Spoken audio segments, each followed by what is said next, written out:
Hello guys, how are you? I'm Hardeep Singh. Welcome back to your own YouTube channel. IELTS updates and recent exams. For more updates related to recent IELTS exam writing test topics, listening, reading, practice test, and speaking, you got guesswork.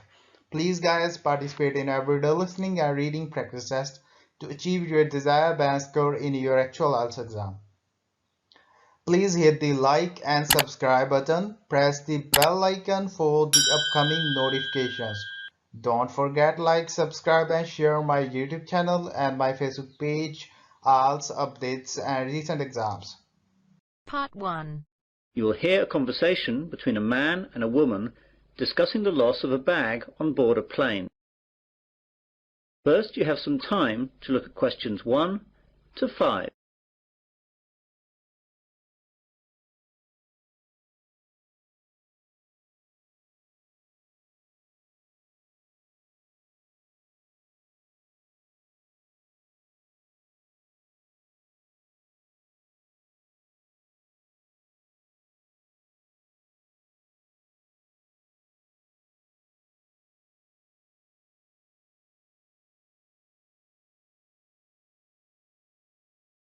Listen carefully to the conversation and answer questions 1 to 5.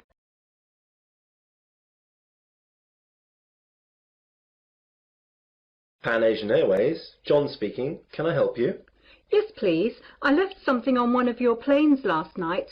I got this number from the operator. Is this the right number to call? Yes, madam. This is the right number. I just need you to tell me your name to start with so I can fill out a lost property form. Kirsty Allen. That's KirstyaLlen. Right, I've got that. Now, what happened last night? Well, I was on a flight last night from New York to London that landed at 12:30 a.m. We were delayed a while in New York, so that when we eventually landed, I was so tired that I accidentally left my handbag on the plane. Did you report this to anyone last night? No, I'm afraid not. I didn't notice until I got home, and then it was really too late to phone. Very well, madam. Let me take a few details for this form, and I'll see what I can do. OK, so the name is Kirsty Allen. And what's please?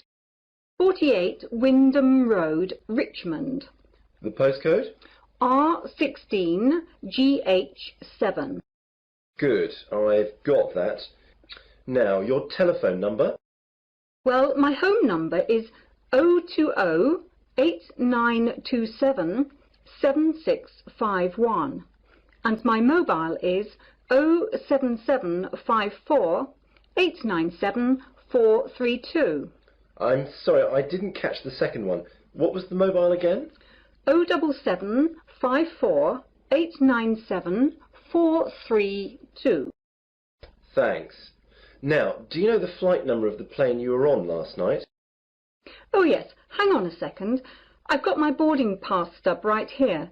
The flight number was PA356. No, I'm sorry, PA365. That's it, 365. And does the boarding card stub say what seats you had? Oh yes, it was E6. And you said that it was New York to London Heathrow. Is that right? Yes, that's right. Before the conversation continues, you have some time to look at questions 6 to 10.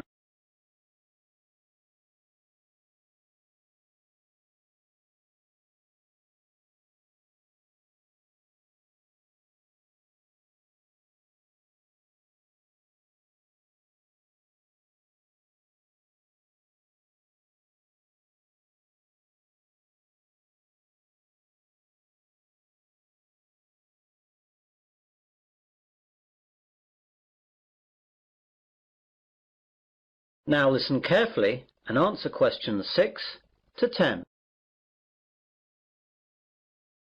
OK then. Now, I have to take some details about the bag that you lost. It was a handbag, yes? That's right. Could you describe it to me? Well, I guess it just looks like any regular handbag. It's very dark red with black handles, and the catch on the top is gold-coloured. Does it have any distinguishing marks? Not really. It's quite new, you see, so I haven't scratched it or anything. It's got a brand name, but that's just inside the bag when you open it, under the catch. OK. Now, can you tell me what was inside the bag? Quite a few things, actually. Not my passport, of course, or I would never have got out of the airport. My purse is inside, and that's got about $200 and about £70 cash. There is also my credit card and some membership cards. Good. I'll just write that down. Anything else in the bag? A small paperback that I was reading, some makeup, my work keys, but not my house keys, thank God, and a couple of pens. Have you informed the police about the loss of the card? Yes, and I've also cancelled the card with the credit company. Right. Now what I'll do is to contact the lost property, which is where your bag will have gone if it was found. I'll give you a call back within an hour and tell you what the situation is. If you haven't had a call within an hour and a half, call back this number and ask for me. My name is John, OK? Yes, that's great, John. I'll speak to you later. Goodbye. Goodbye. That is the end of part 1. You now have half a minute to check your answers.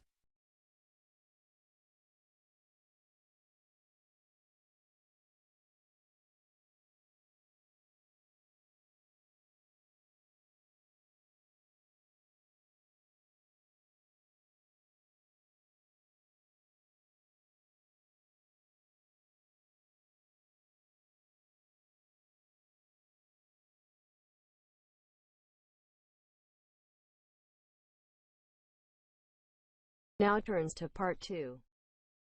You will hear a man giving a welcome speech to new students at the University of Wesley. First, you have some time to look at questions 11 to 14.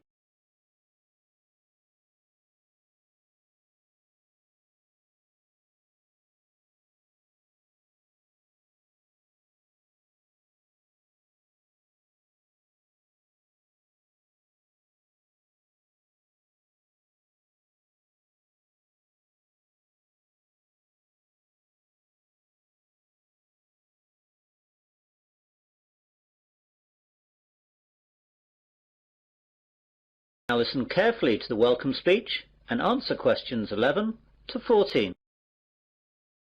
Hello and good afternoon. My name is John Walker and I'd like to welcome you new students to the University of Wesley. What I'm going to do today is just explain to you some of the facilities that you'll find here on our main campus and where you'll find them. If you look at the map on the overhead projector, let me talk you through some of the locations before describing some of them in more detail.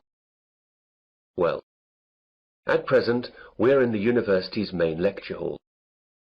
If you go out of the main front entrance, then you will see opposite across the car park the entrance for the focal point of a lot of university life for most students. This is, of course, the Students' Union. About 150 yards on the left of the Union, as you look at it from here, is another focal point for the students, though not as popular as the Union, the University Library. Behind the library is the main university refectory, where many students eat both lunch and dinner. On the other side of the Union is the college chapel, and behind that there is a small hall of residence.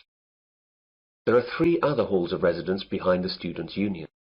Behind the hall that we're in now is the sports hall and grounds, and either side of us are academic departments with lecturers' offices, lecture halls, and various labs. You'll find it all a bit confusing at first, but you'll get to know your way around fairly quickly. You now have some time to look at questions 15 to 20.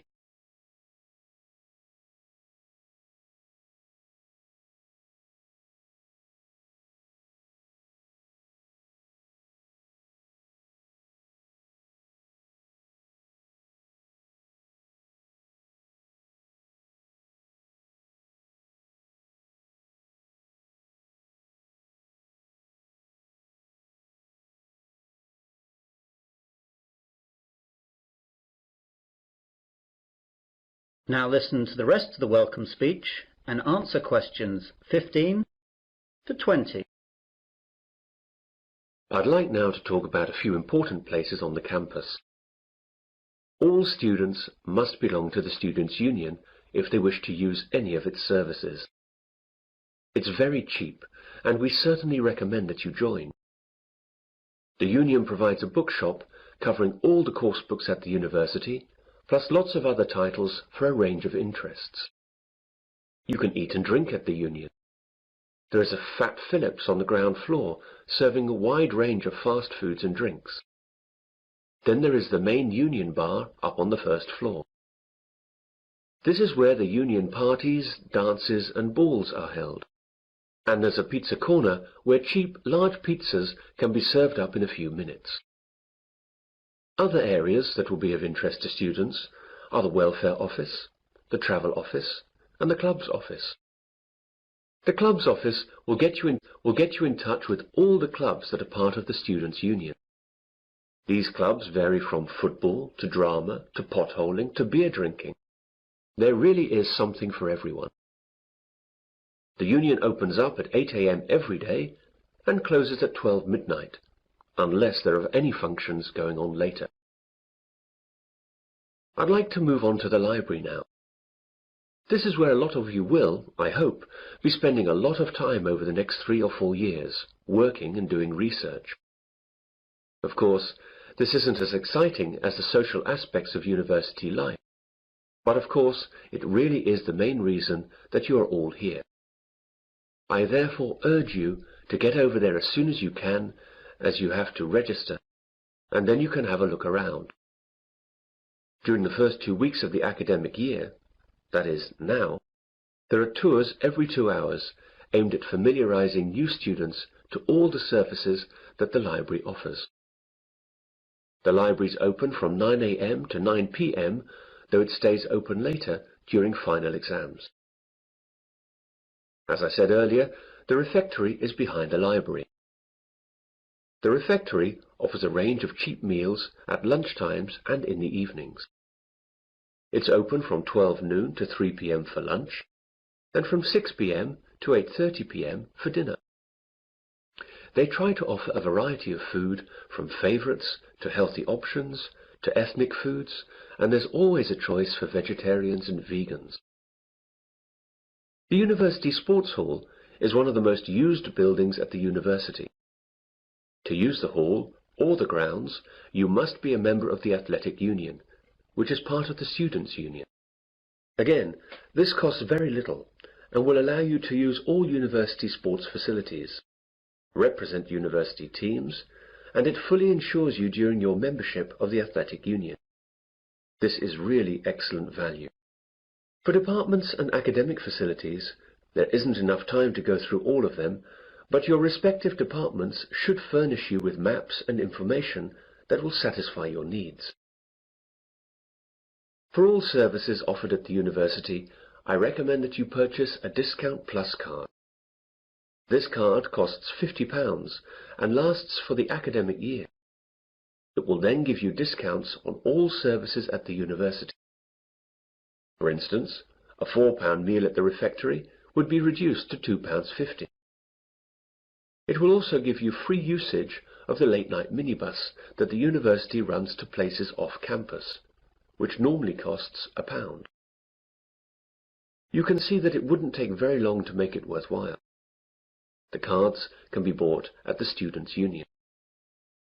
Well, that's what I have to say for the moment. Now, are there any questions? That is the end of part 2. You now have half a minute to check your answers.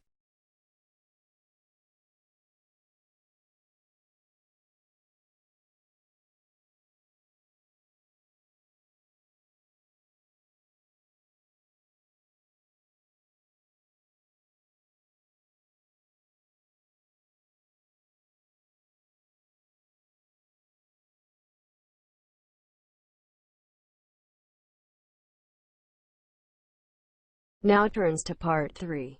You will hear a discussion between a nursing student and a tutor after the student has done some practical training at a home nursing service for older patients. First, you will have some time to look at questions 21 to 26.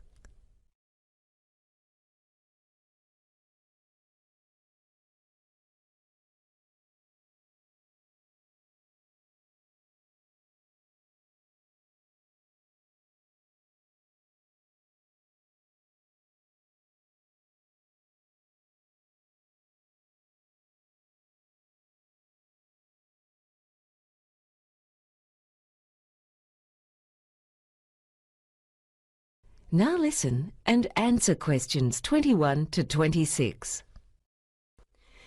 Now, you spent last week doing practical training with the Home Nursing Service, dealing with elderly patients. How did it go?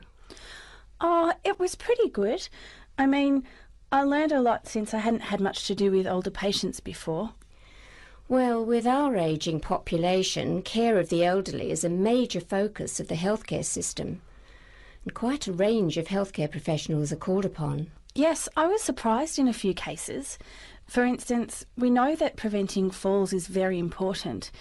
There's a separate falls clinic, but if a patient appears to be unsteady on their feet, whether they're walking unaided or using a walking stick or a frame, the nurse has to get in touch with a physiotherapist. That's right. We always need to be on the lookout for signs of deteriorating health. If you notice that a patient is becoming disoriented, it could be caused by tiredness or the side effects of medication. So what you have to do is contact their doctor, who will then assess what the cause could be. Yeah, sometimes it's hard to work out exactly what's wrong. There was one patient who bumped into furniture a few times in her own living room while we were there. Well, as you know, our vision can deteriorate with age. And in the case of elderly patients, we need to refer them to an occupational therapist if they're experiencing problems due to visual impairment. If necessary, it's up to that specialist to refer them to an optometrist. I see. What about the patients who don't want our help? I mean, they're free to live their lives as they want, and we can't force them to see a doctor or someone. Yes, it's not unusual for our patients to decline assistance, especially the men. It's often a matter of pride or an overestimation of their own capabilities. But when there are potentially serious issues that could have a long-term impact on their health and safety, we get the aged care team to pay them a visit. Sometimes they just end up having a friendly chat, but at least they're informed about what services are available. So they provide a bit of psychological help, like a doctor often does. What about when a patient appears to be becoming increasingly frail? I mean, there could be a whole number of causes, like the time of day or just simply old age. You need to remember that sometimes elderly patients can't go shopping regularly, or they can't afford much nutritious food. Because it can be a mixture of reasons that might need to be addressed by their doctor or the aged care team, we first contact a dietitian because we find that almost everyone can benefit from an expert review of the types of food they're eating. What about the patients who have pets? I mean, I've been into some people's homes and they seem to be a kind of health hazard, especially the ones with a lot of cats or birds in cages. Well, pets do a lot of good for humans. They provide company, they're a reason to get some exercise, particularly dogs, and generally they do more good than harm. But you're right, they can spread disease, and also dogs and cats can trip up their owners. We used to let the occupational therapist handle that issue, but now if we have concerns we give the Falls Clinic a call for a home assessment. Oh, right. I'll just make a note about that. Before you hear the rest of the conversation, you have some time to look at questions 27 to 30.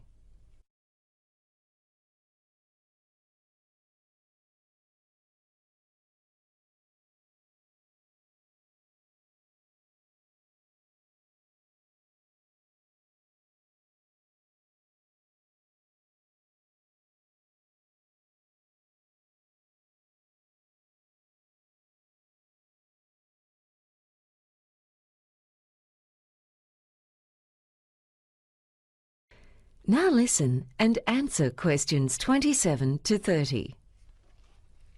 Some of the patients we visited last week had dementia, so I'd just like to clarify a few things about that if you don't mind. No, that's fine. With increasing life expectancy, we're going to be seeing more and more of it.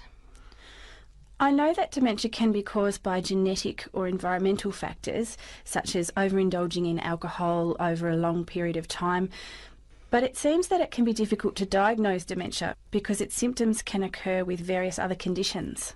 That's right. Some of them, such as Pick's disease, can't be overcome, whereas others, such as brain tumours, can. One of the patients we saw appeared to be very anxious. I thought that might have been a side effect of the medication she was on, but the nurse I was training with told me it was a frequently occurring syndrome of people with dementia. They're upset at not being able to do some of the things they could in the past, and often don't trust those around them. And many healthy people get anxious about the future, whether it's about things going on in their own lives or what's happening in the wider world. It's good though. One of life's pleasures that people with dementia continue to enjoy is food. Generally, we find they're keen on cakes and desserts, so you have to make sure they have a balanced diet overall. Elderly people with dentures may avoid chewy food, and their taste receptors for salt can become diminished, which is a normal part of ageing. We had some lectures last month about research done on therapies to enhance the well-being of all kinds of age groups. For example, they told us that children recovering from surgery really like to sing if they've got the energy. People with dementia usually experience a lift in their mood while listening to music, and people with depression nearly always benefit from doing regular exercise. Yes, it's very rewarding to see patients responding to measures like those, and it helps us view their health from a broader perspective. That is the end of part 3. You now have half a minute to check your answers.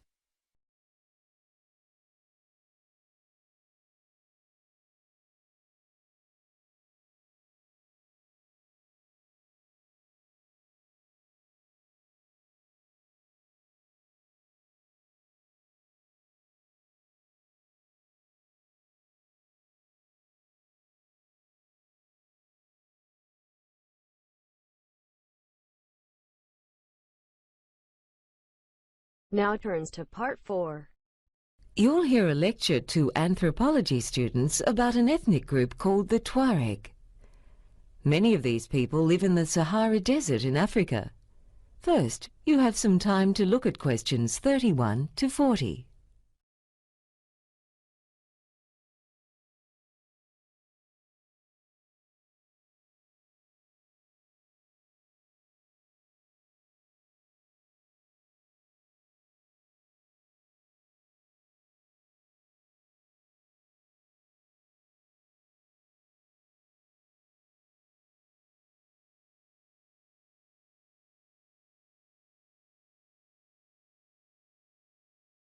Now listen and answer questions 31 to 40. Good afternoon, everyone. In today's lecture, I'll be outlining some of the main economic activities of the Tuareg. The Tuareg are an ethnic group who live in North and West Africa, mostly in the Sahara Desert and surrounding regions. There is no consensus on the size of the Tuareg population today, with most estimates ranging between 750,000 and 1.3 million people. The main reason for this uncertainty is their nomadic lifestyle.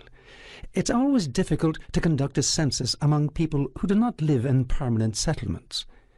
The Sahara is known around the world as a very arid region, and the ability of these people to survive in such an inhospitable environment is amazing. The Tuareg have sometimes been referred to as the blue people, because the indigo dye that is used to colour their clothing often comes off on their skin, giving it a blue colouring. Their staple diet consists of millet, a grain that they use to make porridge, as well as rice, wheat, and other grains. In the dry season, their staple foods are grain and dates, whereas in the cooler, wet season, they have more milk and meat. These days, most Tuareg living in rural areas pursue a range of activities. These include the herding and breeding of livestock, carrying out gardening in the oases, and, of course, trade, which they have conducted for millennia. For more than 2,000 years, they have operated camel caravans. These are groups of camels that carry goods over long distances, trading products between the Sahel region south of the Sahara up to the Mediterranean Sea on the coast of North Africa. The camel caravans, sometimes consisting of more than 20,000 camels, dominated trans-Saharan trade until the middle of the 20th century. A strong camel can carry up to a total of 300 kilograms of goods, excluding the rider. These caravans often cross the Sahara to the Sahel region to the south. At first, the pace is slow to allow the camels to feed, but as they enter the barren desert where there is nothing to eat, they walk from morning till night, typically covering 50 kilometers in a day. In the semi-arid Sahel region, which receives between 10 and 50 centimeters of rainfall per year, the Tuareg obtain cloth as well as millet grown by the Hausa people. In exchange for these, the Tuareg give them a number of products, in particular salt and dates. Although camels are still used, these days goods are more often carried by truck and train. The Tuareg also grow some of their own food. Crops grown by the Tuareg include millet, barley, wheat, maize, onions, tomatoes and dates. In farming there is a division of labour based on gender, with the men planting and irrigating the gardens and the women harvesting the crops. Herding animals is also an important economic activity. The livestock Tuareg particularly value are camels and cattle, rather than the smaller animals such as goats. In regard to herding animals, men usually take care of the camels, while the women look after the goats, sheep and donkeys. For more than 1,000 years, the Tuareg have been involved in the salt trade. The salt is obtained by digging pits 6 to 8 meters deep to reach water with a very high salt content, also known as brine. The summer heat evaporates the water, leaving the salt behind. The salt is then formed into blocks which weigh around 21 kilograms and packed into the hollowed-out trunks of palm trees. These are then wrapped in straw and loaded onto camels to be traded elsewhere. The price of salt rises with the approach of summer, because this is the time of year when animals need it most. The best quality salt is used for human consumption, and the lower quality salt is given to animals. One group among the Tuareg that is not involved in the camel caravans and farming are the craftsmen, who make the distinctive jewellery and handicrafts. Traditionally, they had lower status due to their more sedentary lifestyle. The Tuareg have always prized and enjoyed the freedom of a nomadic way of life, whereas the craftsmen need to stay in one place with their tools and workshops. However, for this same reason, they were always able to gain a higher level of education than other Tuareg groups. With gradual modernization, their higher education levels have come to be of more benefit to them, in addition to which their jewellery and leather goods have found a market among visitors from abroad. The economic power of the Tuareg has deteriorated since countries in the region gained their independence in the 1960s and under the impact of severe droughts. Though most Tuareg continue to live as nomads, their traditional way of life is undergoing significant change. That is the end of part 4. You now have half a minute to check your answers. So guys, don't forget like, subscribe and share my YouTube channel and my Facebook page, IELTS updates and recent exams. For more updates related to recent IELTS exam writing test topics, listening, reading, practice test and speaking, you got guesswork.